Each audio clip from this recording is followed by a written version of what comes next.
오늘 함께 보실 말씀은 디모데전서 2장 11절에서 15절의 말씀입니다.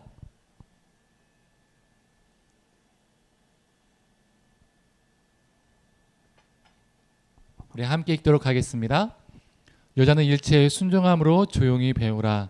여자가 가르치는 것과 남자를 주관하는 것을 허락하지 아니하노니 오직 조용할지니라. 이는 아담이 먼저 지음을 받고 하와가 그 후며 아담이 속은 것이 아니고 여자가 속아 죄에 빠졌음이니라. 그러나 여자들이 만일 정숙함으로써 믿음과 사랑과 거룩함에 거하면 그의 해산함으로 구원을 얻으리라. 아멘. 네, 말씀을 전하기 전에 우리 7월 헌금 보고 하겠습니다. 우리 7월 월 헌금은요, 이번에 195만 313원이 모였고요. 이 월 헌금 외에 수해 복금 특별 헌금으로 5만 원이 들어왔습니다. 1번부터 9번까지는 눈으로 봐주시면 될 것 같고요. 10번의 수해 복구로 월 헌금 35만 원, 그리고 특별 헌금 5만 원, 총 합해서 40만 원을 이 사랑의 열매 사회복지 공동 모금회에서 호우 피해 지원 특별 모금을 하고 있더라고요. 거기에 우리 40만 원을 보냈습니다. 네, 여기까지 헌금 보고를 하도록 하겠습니다. 네, 이 시간 말씀을 전하도록 하겠습니다. 몇 년 전에 저희 장모님께서 권사 직분을 받으셨습니다. 그런데 그때 조금은 제게 어색하고 조금은 제 마음에 불편함이 드는 부분이 있었습니다. 물론 저희 장모님은 좋은 마음으로 권사 직분을 받으셨고요. 지금도 출석하는 교회에서 열심히 봉사하시고 섬기시고 또 사랑하고 계십니다. 이는 통합집 목사의 입장에서 제 마음을 말씀을 드리는 겁니다. 그때 임직 때 안수 집사와 권사 임직을 했었습니다. 안수 임직을 할 때에는 노회 임원들, 즉 노회 목사님들, 장로님들이 다 나와서 그 대상자들의 머리에 일일이 안수를 하고 직분을 줬습니다. 그런데 권사 임직을 할 때에는 아무도 나오지 않는 거예요. 그냥 권사 되실 분들만 그 강단에 우르르르 나와서 그냥 모여 있었습니다. 그리고 담임 목사님 한 분이 나오셔서 대표 기도만 하고 권사 임직은 그대로 끝이 났습니다. 저는 그걸 보는데 좀 마음이 불편했어요. 동일한 항둔직이면 동일하게 안수를 해줘야죠. 조선시대도 아니고 21세기를 살아가는 시대 속에서 남자라고 안수해주고 여자라고 안수해주지 않는 모습을 보면서 상당히 불편감을 느꼈습니다. 제 경험 속에서 속으로 이런 생각을 했었습니다. 저 권사님들이 없다면 교회가 돌아갈까? 남자 장로, 안수 집사님들 없어도 교회는 돌아갑니다. 그런데 권사님들 없으면요, 교회가요 진짜 안 돌아가요. 권사님들 손이 안 닿는 곳이 없거든요. 청소, 식당 등등등 정말 허드렛 일부터 또 중요한 일까지 손이 안 닿는 곳이 없어요. 조선시대도 아닌데 왜 아직도 몇몇 교단들은 여성에게 안수를 주지 않는 걸까요? 왜 여성 장로와 여성 목사가 없을까요? 또 권사 직분이 있어도 왜 여성에게는 안수를 주지 않을까요? 여성이 없으면 교회가 돌아가기 힘든데도 오늘 본문인 디모데전서 말씀에 근거해서 여성 장로와 여성 목사를 세우지 않습니다. 그리고 권사를 세워도 안수를 주지 않는 거죠. 여성은 남성을 주관하면 안 되고 여성은 남성을 가르치면 안 되어서 여성에게 목사 안수와 장로 안수를 주면 안 된다라고 생각하고 주장하고 또 그렇게 실행하고 있습니다. 그런데 웃긴 게 뭔지 아세요? 여성이 남성을 주관하면 안 되고 여성이 남성을 가르치면 안 되는데 여성 전도사는 세웁니다. 또 여성 교사는 세워요. 여성 전사님들도 남자를 가르치잖아요. 여성 교사들도 남성을 가르치잖아요. 디모데전서 말씀에 근거해서 여성 장로, 여성 목사 안 세우는 거면 여성 전도사도 여성 교사도 세우면 안 되죠. 그런데 이건 되고 이건 안 되고 적용하는 일관성이 너무 없어요. 즉 성경을 남성 중심적으로 마음대로 해석하는 거죠. 코에 걸면 코걸이, 귀에 걸면 귀걸이가 되는 겁니다. 너무 모순적이죠. 오늘 본문을 보면 바울은 상당히 남녀 차별적인 모습을 보여주고 있습니다. 여성을 차별하고요, 혐오하는 것 같아요. 그렇지 않나요? 그래서 예전에 가부장적이고 남성 중심적인 사고가 우리 사회에 팽배했을 때, 강했을 때에는 교회에서 이런 류의 본문들이요 종종 설교로 선포되었었습니다. 여성들은, 아내들은 남편에게 순종해라, 말을 잘 들어라, 그게 복받는 길이다, 하나님께서 기뻐하시는 일이다, 이런 류의 설교가 많이 선포되었죠. 여기에서 이의를 제기하는 사람들은 별로 없었습니다. 하나님께서 성경 말씀에 그렇게 말씀하고 있는데 내가 이의를 제기하면 불순종한 여성이 되니까요. 그런데 세상이 변하면서 오늘 본문과 같은 말씀은 설교 강단에서 상당히 꺼려지는 본문이 되었습니다. 여성들을 무시하는 본문 같으니까 여성들의 기분이 안 좋아지죠. 그래서 설교 강단에서 거의 선포가 되지 않습니다. 그렇다면 이제 오늘 본문과 같은 말씀은 설교 강단에서 선포가 안 되는 구시대적인 말씀이 된 걸까요? 또 여기서 또 다른 질문을 한번 던져봅니다.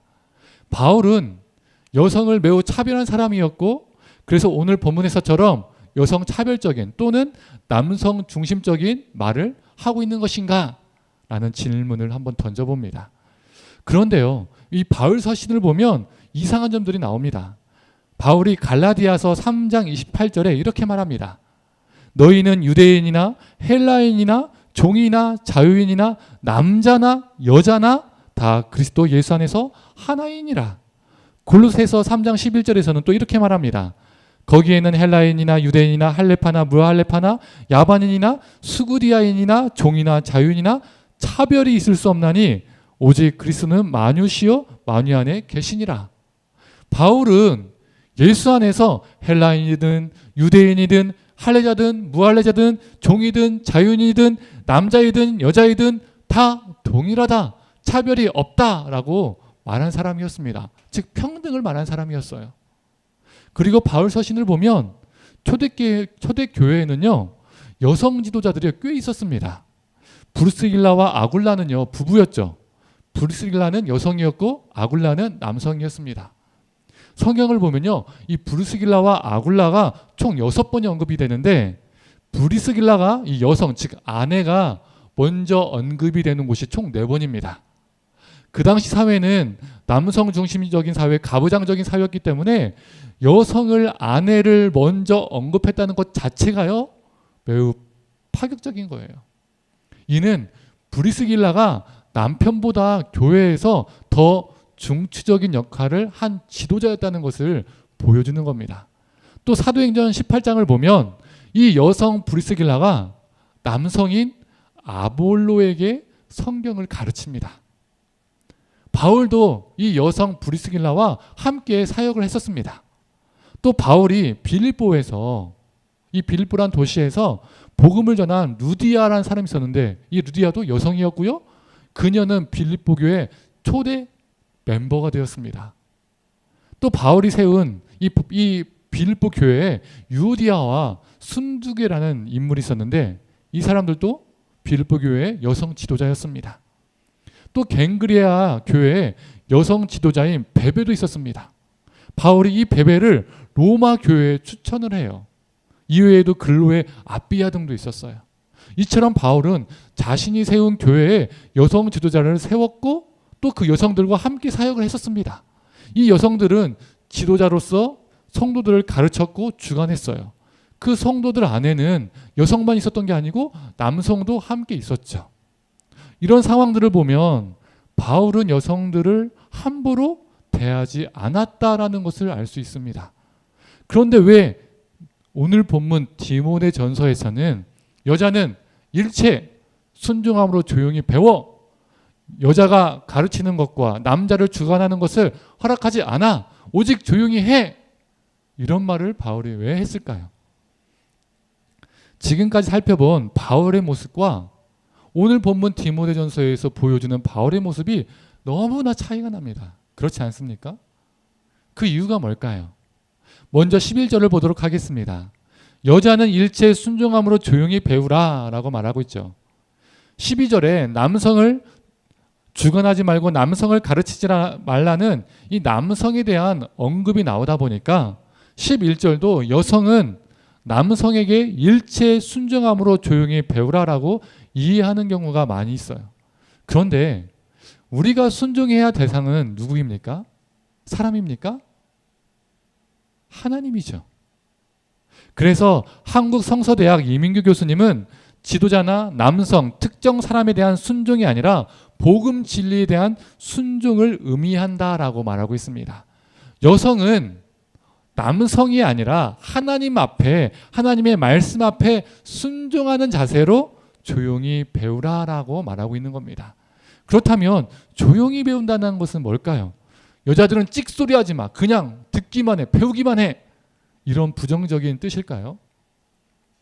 디모데전서 2장과 6장을 보면 분노, 다툼, 투기, 분쟁, 비방, 언쟁이란 단어들이요 정말 많이 나옵니다. 즉 교회 안에서 갈등에 문제가 있었다는 것을 알 수 있어요.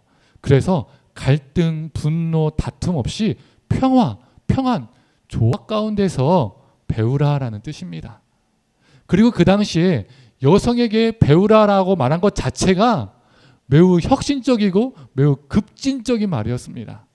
유대교에서는 여성에게 글자를 가르치지 않았습니다. 그리고요 율법 교육도요 가르치지 않았어요. 야, 무슨 여성이 글자를 배우고 무슨 여성이 율법을 배워, 저리 가. 그 당시 여성은요 말하는 짐승이었습니다. 짐승이었기 때문에 사람을 계수할 때도 어떻게 되죠? 계수가 되지 않은 거예요. 사람이면 사람을 계수할 때 들어가는데 사람이 아니다 보니까 사람 계수에 들어가지 않는 거예요. 그래서 여성은 돈을 주고 사와서 자녀를 번식시키는 존재였습니다. 그래서 그 당시에 결혼할 때 지참금을, 즉 돈을 주고 사오는 거였었어요. 여성은요. 그러니까 인권이 없었다는 겁니다. 여성 인권이. 그렇다면 유대 문화 말고 여성을 대하는 모습이 헬라 문화는 달랐을까요? 그리스 로마 문화에서도요. 이 배움이라는 것이 상류층 소수 여성들에게만 허락되었었습니다. 제한이 되었었어요. 그래서 대부분의 모든 여성들은요 배울 수 있는 존재가 아니었습니다. 그런데 그 당시 문화 속에서 바울이 여성들은 배우라라고 말하고 있는 겁니다. 우리 조선시대 때 여성들은 배울 수 없었잖아요. 그런데 선교사들이 와서 여성들에게 가르치기 시작했잖아요. 여성들의 학교가 세워지기 시작했잖아요. 그거 자체가요 그 당시에요 매우 파격적인 겁니다. 똑같은 거예요. 이건 정말요 그 당시에 매우 급진적이고 진보적인 말을 바울이 하고 있는 거예요. 이처럼 바울은요 여성을 혐오하거나 차별하는 사람이 아니었는데 왜 오늘 본문에서는 바울이 여성들은 가르치지 말아라, 여성들은 남성들을 주관하지 말아라 이런 말을 했을까요? 이 디모데전서는 바울이 디모데에게 보낸 편지죠. 디모데는요 어디에서 사역을 했을까요? 디모데는 에베소 교회에서 사역을 했었습니다. 에베소 교회의 지도자였죠. 즉 바울은 에베소 교회에서 사역하고 있는 디모데에게 편지를 보낸 것이 오늘 바로 디모데전서입니다. 제가 앞에서 여성 브리스길라가 남성 아볼로를 가르쳤다고 했잖아요. 그럼 어디에서 이 여성 브리스길라가 아볼로를 만났고 또 어디에서 이 아볼로를 가르쳤을까요?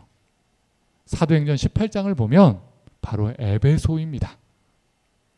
여성 브리스길라가 남성 아볼로를 에베소에서 가르친 거예요. 이게 뭘 보여주는 걸까요? 뭘 의미해 주는 걸까요? 이미 에베소 교회는 여성 지도자가 남성을 가르쳐서 그 남성을 교회 지도자로 세운 좋은 선례가 있는 교회라는 겁니다. 이미 여성의 가르침이 어색하지 않은 익숙한 교회라는 거예요. 이런 에베소 교회의 배경을 생각해 보면 여성은 남성을 가르치지 말고 남성을 주관하지 말라라는 말은요, 이 바울의 말은요 더 이상하게 느껴지는 거예요. 혹시 바울이 에베소 교회의 여성들의 파워가, 여성들의 권위가 자기보다 더 세질까봐, 또 여성들이 자기보다 더 뛰어난 지도자가 될까봐, 여성들이 자기보다 더 영향력 있는 사람이 될까봐 그래서 이런 말을 했을까요? 아니겠죠. 이를 이해하기 위해서는 이 에베소라는 도시가 어떤 것인가를 우리가 이해해야 합니다. 이 에베소는 거대한 아데미 신전이 있는 도시였습니다. 이 아데미는 여신으로서 에베소는 이 여신을 숭배하는 도시였어요. 한번 사진을 볼까요? 다른 신들도 있었지만 이 아데미 숭배가요, 이 에베소의 지배적인 숭배였었습니다.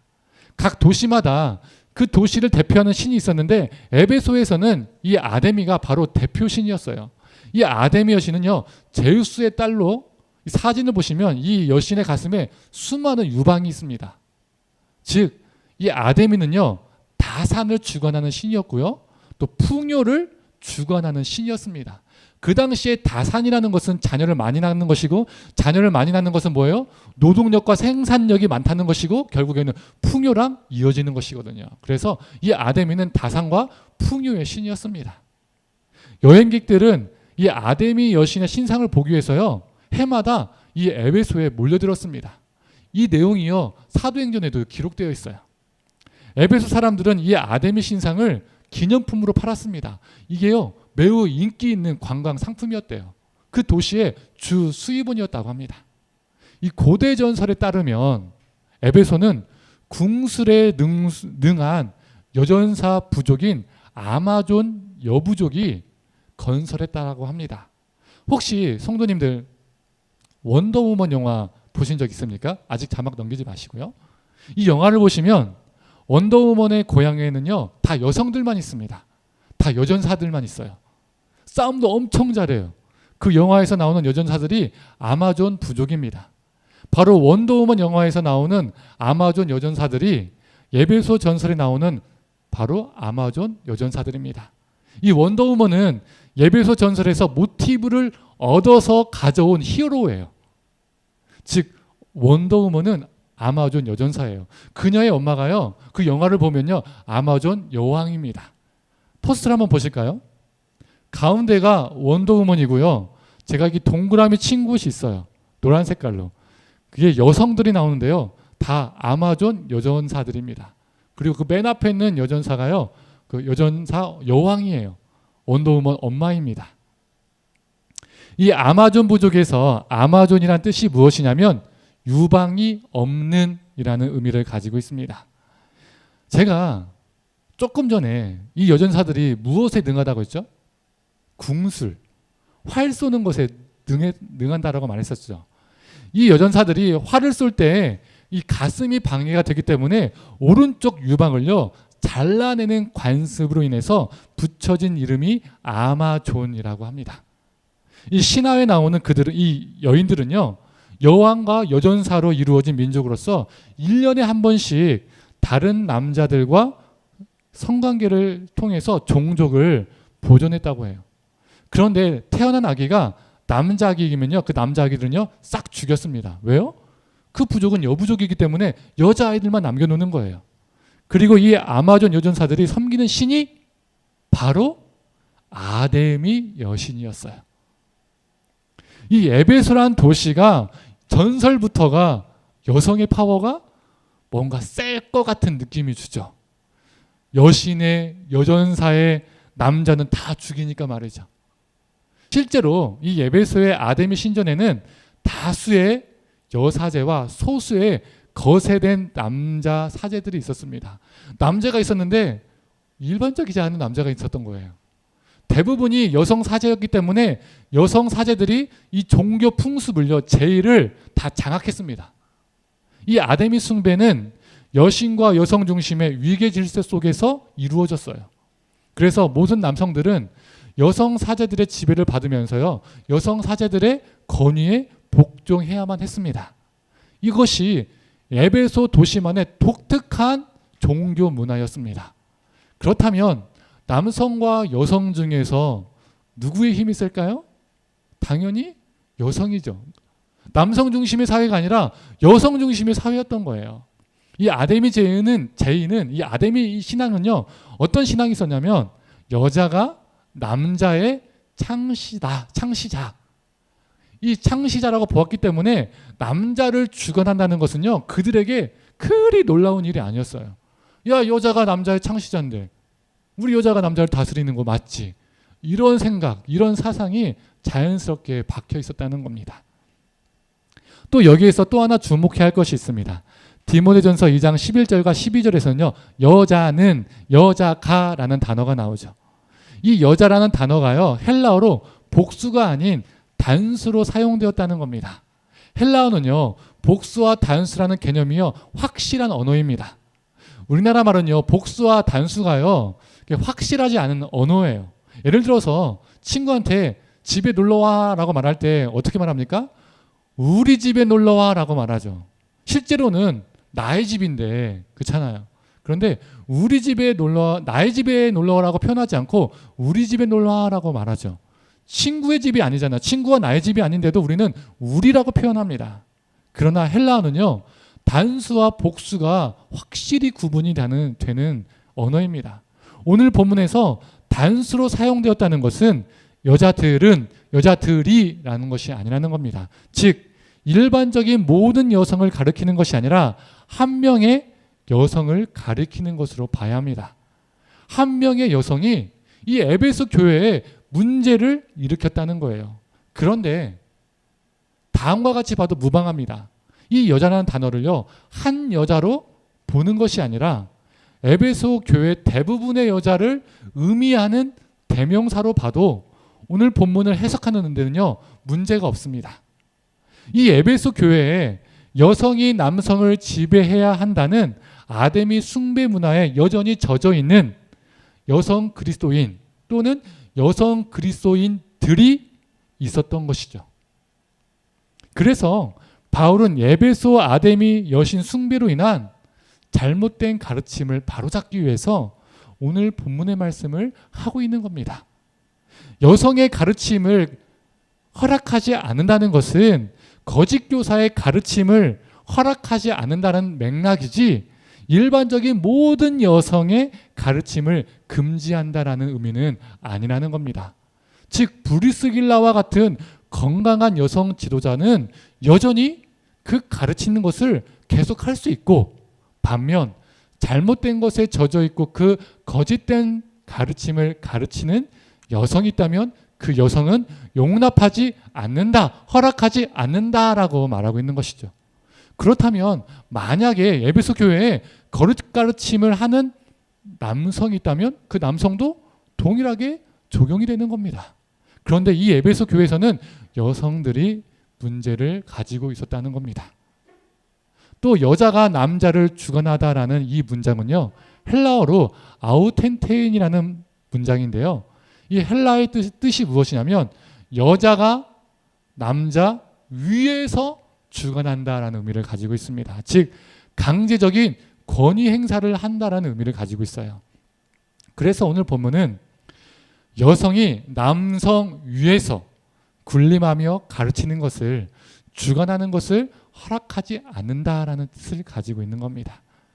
그래서 바울은 아데미 숭배 문화에 젖어서 이상한 것을 가르치는 여성에게 또는 여성들에게 이렇게 말하고 있는 거예요. 지금 너희들 아데미 숭배 사상과 말씀을 섞어가면서 지금 뽕짭으로 가르치고 있는데 그렇게 가르치지 말고 하나님 앞에서 순종함으로 조용히 배워. 너희는 지금 가르칠 때가 아니야. 조용히 배울 때야. 그 잘못된 사상과 신앙부터 생각부터 네 자신들로부터 뽀마대야 된다. 또 모두가 예수 안에서 차별 없이 동등한데 여성이 남성 위에서 군림하며 가르치고 주관하는 것을 허락하지 않는다라고 말하고 있는 겁니다. 오늘 본문은 남성을 차별하는 여성 중심의 사회에서 남성을 차별하지 말아라. 즉 성차별을 거부하고 남녀 평등을 이야기하고 있는 구절인 거예요. 동시에 거짓 가르침을 거부하는 구절이기도 합니다. 그런데 한국교회에서는 이 본문을 완전히 반대로 사용하고 있는 거예요. 성적 차별을 거부하는 말씀을 성적 차별을 허용하는 말씀으로 사용하고 있는 겁니다. 그래서 지금 21세기를 살아가는 이 세상 속에서도 교회 안에서는 여전히 남성 중심적으로 많이 사고하죠. 그리고 여전히 여성 목사 안수, 여성 장로 안수를 주지 않는 거예요. 권사직 분을 줄 때도 안수하지 않는 거예요. 완전 본문의 말씀과 180도 반대로 적용하면서 살고 있는 겁니다. 그런데 또 여기에서 13절부터 난해한 구절들이 등장합니다. 제가 13절과 15절의 말씀을 읽어보도록 하겠습니다. 이는 아담이 먼저 지음을 받고 하와가 그 후며 아담이 속은 것이 아니고 여자가 속아 죄에 빠졌음이라. 그러나 여자들이 만일 정숙함으로써 믿음과 사랑과 거룩함에 거하면 그의 해산함으로 구원을 얻으리라. 아담이 먼저 지음받았다. 죄도 남자가 속은 것이 아니라 여자가 속아서 시작된 거다 라고 바울이 말합니다. 또 바울은 마치 남성이 여성보다 우위에 있는 듯한 또 말을 하고 있는 것 같아요. 이걸 우리가 어떻게 봐야 할까요? 어떻게 봐야 이 본문을 우리가 해석할 수 있을까요? 그리고 해산함으로 구원을 얻는다라고 지금 말하고 있잖아요. 이게 무슨 의미일까요? 우리가 알다시피 구원이라는 것은 예수 그리스도를 통해서 예수 그리스도로 인하여서 구원을 받는 것이지 출산했다고 구원받는 건 아니잖아요. 왜 바울은 왜 이상한 말을 이렇게 하고 있을까요? 제가 앞에서 아담의 신앙은 여성을 남성의 창시자로 본다고 했잖아요. 이 에베소 영지주의가 이 아담의 신앙에 영향을 받아서요, 여성을 생사의 근원, 우주의 어머니로 보았습니다. 신성한 창조의 진리가 여성 안에 있다라고 믿었었습니다. 그리고 여성을 찬미했습니다. 그래서 이 에베소 여성 중심의 영지주의는 타락 이전에 하와가 아담의 영적 지도자 역할을 했다라고 믿었어요. 이게 자기들 마음대로 막 성경을 해석한 거예요. 또한 그들은 여성이 남성보다 먼저 창조된 존재이며 우월한 존재라고 믿었습니다. 완전 성경 말씀을요 왜곡했죠. 이게 이 아담의 숭상과 영지주의가 다 막 짬뽕이 된 거예요. 그래서 바울이 아담이 먼저 지음을 받았고 여자가 속아 죄에 빠졌다라고 말한 것은 여성 자체를 정죄하고 남성의 우월성을 강조하기 위해서 말한 것이 아니라 영지주의적인 그릇된 창조 질서와 창조 순서와 여성의 우월성이 잘못되었다라는 그 맥락에서 언급하고 있는 말입니다. 아담이 먼저 지음을 받았다는 것을, 즉 창조의 순서를 우리가 남성의 우월성으로 해석하게 된다면 어떤 문제가 생길까요? 물고기, 새, 동물, 식물 다 인간보다 먼저 만들어졌죠. 창조 질서에서 앞입니다. 그러면요, 그 모든 것들이 우리 인간보다 우월한 거예요. 그런데 그게 아니잖아요. 즉 바울은 우월성이 아니라 단순 창조 질서를 말하고 있는 겁니다. 그래서 이 13절에서 15절도요 남성의 우월성으로 바라보면 안 되는 구절입니다. 그래서 아담이 먼저 지음을 받았다, 여자가 속아서 죄에 빠졌다라는 말은 그릇된 창조 순서와 여성의 우월성을 강조하는 에베소 영지주의를 거부하는 말입니다. 그렇다면 해산함으로 구원을 얻는다는 것은 무슨 의미일까요? 우리가 창세기를 보면 인간이 죄를 지음으로써 여성이 출산의 고통을 겪게 되잖아요. 이 에베소 여성 우월주의적인 영지주의는 이 출산의 고통은 죄의 결과이기 때문에 여성이 출산의 저주에서 벗어나야만이 구원을 받을 수 있다라고 주장을 했었습니다. 그래서 결혼과 출산까지도요 이 영지주의들은요 제한을 했었어요. 이 여성 우월주의 영지주의자들이 출산과 결혼은 자제해야 돼. 왜? 죄의 결과니까. 죄의 결과를 너희들이 맛볼 수 있어. 죄의 결과부터 구원받으려면 출산하면 안 돼. 또 출산하면 안 되려면 뭐 해야 돼? 결혼도 하면 안 돼. 이런 사상이 있었다는 거예요. 이 말도 안 되는 영지주의 주장에 대해서 바울은 반대로 출산을 포기하지 않아도 구원은 이루어진다라고 말하고 있는 겁니다. 그리고 이 구원의 전제가 무엇입니까? 15절에도 나와 있죠. 믿음과 사랑과 거룩함에 거하면. 출산이 구원의 전제가 아니라 믿음과 사랑과 거룩이 믿음의 전제라는 겁니다. 이렇게 바울이 여성 우월주의적인 잘못된 가르침과 사상을 거부하고 있는 게 오늘 본문의 말씀입니다. 이제 말씀을 정리하겠습니다. 오늘 본문은요, 우리에게 두 가지를 말해주고 있습니다.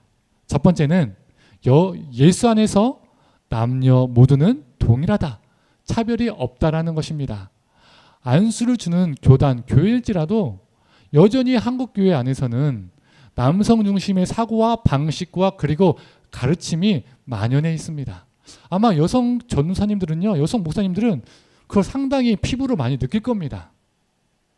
상당히 제한이 많이 되어 있거든요, 사역에. 그러나 성경은 남성만 하나님의 형상대로 지은 바 되었다라고 말하지 않습니다. 창세기 1장 27절의 말씀입니다. 하나님이 자기 형상 곧 하나님의 형상대로 사람을 창조하시되 남자와 여자를 창조하시고, 하나님은 남성과 여성 모두 자신의 형상대로 고귀하게 존귀하게 창조하셨다라고 선언하셨습니다. 우리 예수님도 여성들과 함께 하셨죠. 여성들을 가르치셨고 우울과 여성에게 말을 거셨고 혈루병 걸린 여인을 고치셨습니다. 우리 예수님은 여성이라고 차별하지 않으셨어요. 그녀들을 그대로 받아들이고 그들을 사랑하셨습니다. 외면치 않으셨습니다. 그런데 만약 우리가 남성 중심적인 사고로 여전히 사고하고 행동하고 가르친다면요, 이것 또한 현 시대의 거룩 가르침이라는 겁니다. 복음과 성경과 정반대의 행동과 가르침을 하고 있다는 것이죠. 바울이 예배소 교회에서 일어나는 남녀 차별적인 거짓 가르침 때문에 오늘 본문 말씀을 했다는 것을 우리는 기억해야 합니다. 우리 안에, 우리 가정 안에, 우리 일터 안에, 우리 공동체 안에 남성 중심 또는 남성 우월주의적인 사고와 문화를 조장하는 거룩 가르침은 있는지 없는지 돌아보고 하나하나 바꿔 나가야 합니다. 두 번째로 거룩 가르침에 대해서 우리는 거부하며 저항하며 살아가야 합니다. 바울은 아데미 숭배 사상으로 인해서 이 짬뽕이 된 왜곡된 거짓 말씀, 거룩 가르침을 거부했습니다. 말씀이 세속적인 가치관과 혼합되어서 왜곡되어서 그 왜곡된 말씀이 진리처럼 선포되는 경우가 지금도 많이 있다는 거예요. 하나님의 이 성경에 있는 말씀이 그냥 세속적인 생각과 쑥 스며들어서 그게 진짜 성경이 말하는 것처럼 진리가 비진리가 되고 오히려 비진리가 진리가 되는 그런 경우가 많고 또 그렇게 선포되는 경우가 많이 있다는 겁니다. 성도님들, 우리 삶과 우리 가정에 또 우리가 속한 모든 공동체 안에 진리가 비진리되고 비진리가 진리로 왜곡된 현상은 없는지 점검해야 합니다. 그렇지 않으면요, 우리 신앙도요 왜곡되고 비틀어집니다. 우리가요 1도만 살짝 비틀어져도 여기서는 조금만 그 기준점에서, 즉 진리에서 살짝 벗어나지만 가면 갈수록 어떻게 됩니까? 그 기준점에서 더 벌어집니다. 우리 신앙이, 우리 삶이 그렇게 될 수 있다는 겁니다. 진리와 점점 더 멀어지는 것이죠. 하나님께서 저와 우리 성도님들에게 거룩 가르침을 분별할 수 있는 분별력을 주셔서 오직 진리만이 선포되고 오직 진리만이 우리 삶에 뿌리 내리는 역사가 있기를 간절히 축원합니다.